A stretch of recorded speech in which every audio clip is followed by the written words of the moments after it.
우리나라의 주력 전투기에 KF-21은 세계 최고 수준의 항공전 전자장비를 탑재한 전원용 방식에서도 세계 최고 수준의 최첨단 전투기로 거듭날 준비를 끝냈습니다.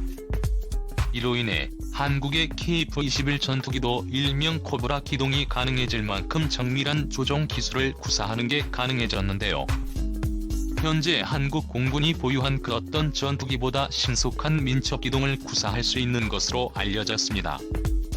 국산 항전 장비는 5세대급 장비로 취급되었고 놀라운 주력과 안정성을 기록했으며 KF-21 전투기의 항전 장비 제어 시험이 실시간으로 진행 지상시험과 비행시험으로 구분되어 진행 중입니다. 내년 7월 이전까지는 무장체계를 제외한 거의 모든 항전 장비와 체계가 통합되어야 KF-21의 초도 비행이 가능한데요.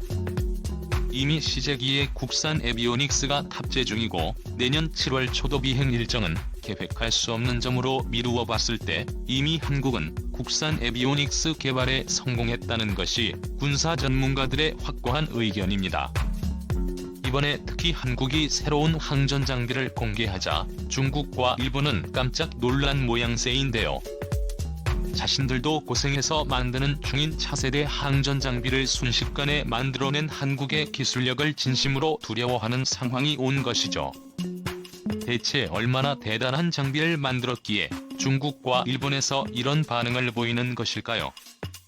현대시대 전장에서 사용할 5세대급 F-15 계열 전투기 중 가장 뛰어난 에비오닉스를 탑재한 전투기로 미국의 애플-35 전투기를 주장하는 사람들이 있습니다.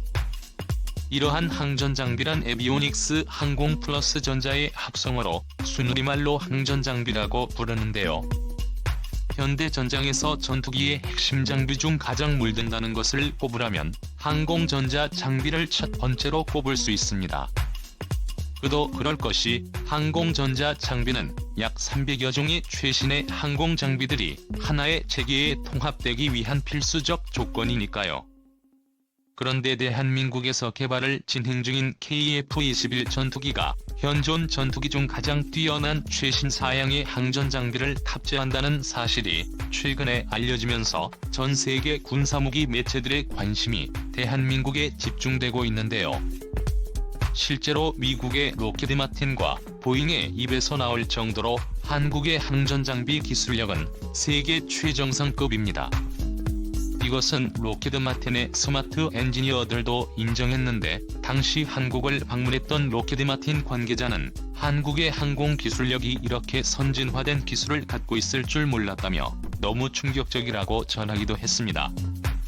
그도 그럴 것이 미국 측에서는 한국이 처음 전투기를 개발하고 당연히 기술도 낙후될 것이라 읽었는데 막상 그 실체를 봤을 때 자신들과 큰 차이가 없거나 심지어 일부 기술은 자신들보다 선진화된 기술을 두 눈으로 목격했으니 말입니다.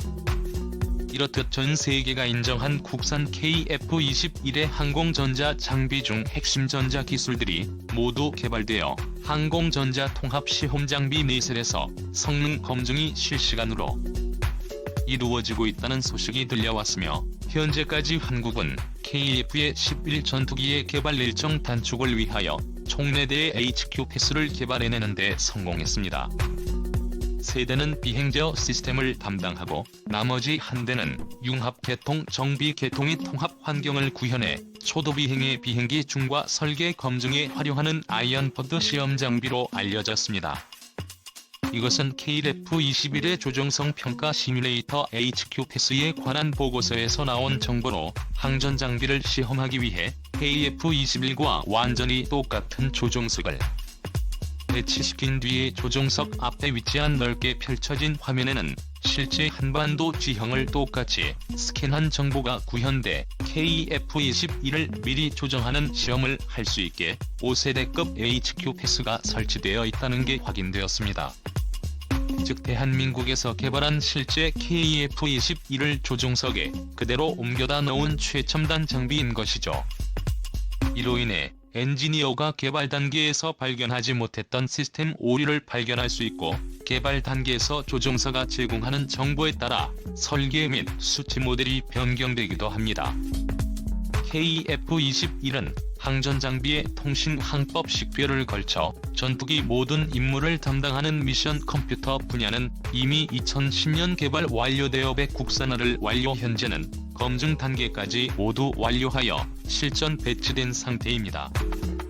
현직 조종사에 따르면 KF-21은 항전장비 통합체계를 구축하여 조종석이 넓어졌고 편의성이 높아졌으며, 이와 함께 조종관은 단순화되고 직관성이 훌륭하게 구현되어 있다고 밝혔습니다.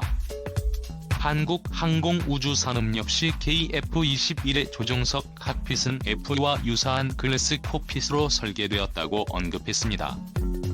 이 콕핏은 조종사의 임무 수행에 필요한 필수 비행 데이터를 포함해 항공기 데이터 및 통합전자전으로 들어오는 위협 정보를 선택적으로 지원해 조종사에게 최적의 대응 방법을 제공해줍니다.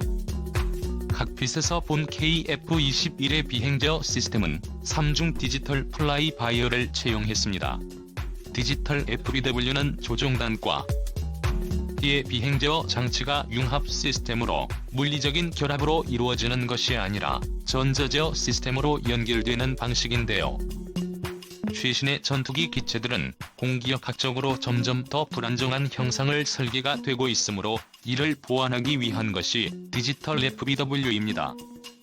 기체가 불안정하니 조종사가 조종관을 잡고 일일이 기체를 컨트롤해야 하기 때문에 실제 작전 임무 수행은 불가능해집니다. 그래서 컴퓨터가 1초에도 수십에서 수백 건 전투기의 상태를 측정해 비행한 정성이 떨어지면 바로 미세하게 조종변을 움직여 안정적인 비행을 돕는 것입니다. 이와 함께 항전장비인 HOT에는 AES 기능도 있는데요. 이는 조종석 내에서 음성으로 KF를 제어할 수 있는 DVI 기술도 포함되어 있습니다. 쉽게 말해 긴박한 상황에서는 손으로는 조종을 하면서 음성으로 다른 명령을 시연할 수 있는데요. 이는 한국의 KF-21 전투기가 기존 4세대급 전투기와는 비교할 수 없는 성능적 우위를 차지할 수 있다는 명확한 증거이기도 합니다. 이어서 KF-21을 위한 항전장비가 국내 기술로 90% 개발되었다는 것은 그 의미가 남다릅니다. 과거 한국은 록히드 마틴과 항전장비에 관한 기술과 설계를 도입했지만 당시에는 단순 제작 조립에 그쳤습니다. 전투기의 용도 확장과 신규 개발을 위해서라면 반드시 국산 항전장비가 필요한데요. 그래서 한국은 라이센스 생산을 했던 경험에 힘입어 2016년부터 본격적인 HQX 개발을 시작하게 됩니다. HQX가 개발하기 어려운 이유는 전투기에 들어가는 모든 항전장비의 체계 통합이 이루어져야만 개발할 수 있기 때문인데요. 300여 개의 조밀한 장비들이 조종되면서 단 1%의 오차 없이 작동돼야만 합니다. 또한 전투기의 모든 항전장비가 강대국들의 고난이도 기술력을 보여주는 그 자체이므로 어느 국가나 개발사도 5세대급 항전장비에 관해 기술을 공개하지 않습니다. 한국은 그동안 부족한 기술적인 사항은 유수업체의 기술 자문 선진 사례와 기술 분석 등을 통해 비로소 국산화를 이뤘는데요. 현재 HQS는 최종 개발을 완료한 상태인데 추후 KF-20의 설계 변경이나 장비 추가 일정에 맞춰 항전체계도 블록 2 수준으로 업그레이드할 수 있게 됐습니다. KF-21의 모든 보장이 완료되는 2016년까지 공대공 보장체계 8.0 공대지 무장체계 2030년 공대함 보장체계 통합으로 계획되어 있습니다. 아울러 KF-21 시제기의 초도 시험 비행이 시작되는 내년 7월이면 주요 항전장비의 안전성을 가장 핵심 목표로 추진하고 있습니다. 항공장비 개발 당시 현역 공군 관계자는 4대 핵심 기술인 항전장비 통합 시스템을 개발해낼 수 있느냐에 따라 KF-X 사업의 성공 여부가 명확하게 갈릴 것으로 전망했습니다. 그런데 현재는 이 어려운 일들을 차근차근 한국의 기술력으로 직접 이룩하고 있습니다. 이미 잘 알려진 4대 핵심 기술과 혼합 OS는 개발이 완료됐고 항전장비도 국산화율을 높이고 있는 실정입니다. 아직 한국의 기술력이 접목되지 못한 건 엔진 분야단 한 곳입니다. 과거 한국은 항전 장비의 개발이 어려운 것을 미리 파악하고 이 검증 절차를 지상에서 먼저 검증하기 위해 항공전자 통합시험 장비가 먼저 개발된 것입니다.